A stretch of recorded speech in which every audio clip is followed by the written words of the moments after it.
My name is Carter Schmidt, and my weirdest dream is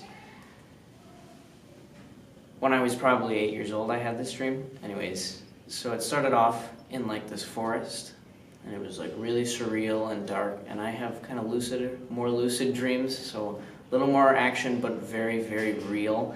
So I was in this forest, and it was dark, and it was gloomy, and it was full of like, I would say like more, I guess, open canopy trees.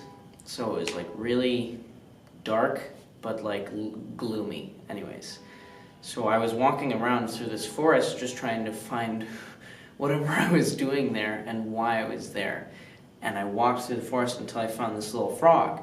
And I went up to the frog, and frogs are cool, so you go up and you try and catch it. And then the frog grew like 10 times in size right in front of me. And then it said, "My name's Dwayne," and then it disappeared. And I was freaking out at that point because there's a frog named Dwayne that's gone now. And I'm running the other way from the frog that's named Dwayne, and at one point I turn around and it's gone. And so I stay in one place thinking that maybe someone will come get me. And then no one comes to get me for like 30 minutes on like Dreamland, in which dream time is a thing as well.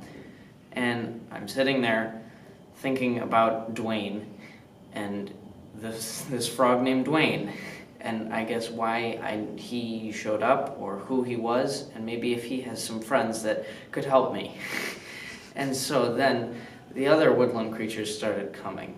So at that point there was a fawn, like a baby deer, and it just started running through, and I thought it was Bambi, so I chased after it, and then at one point I hit my head on a tree, and I woke up. But I didn't wake up in real life, I just woke up in the dream. And then the dream was that I woke up, and I got out of bed, and I looked at the time, and it was 7 o'clock. Oh, I'm about to be late for school. So I got out of, or not school rather, but preschool. And at that time, my parents were kind of getting me early and ready to use an alarm so they never had to wake me up again.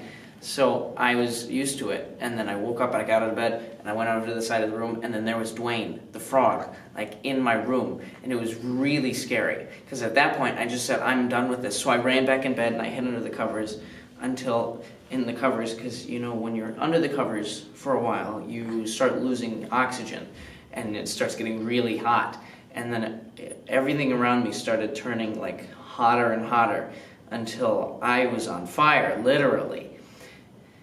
And I got out of bed, and there was Dwayne, and I'm on fire. And then I woke up. In real life.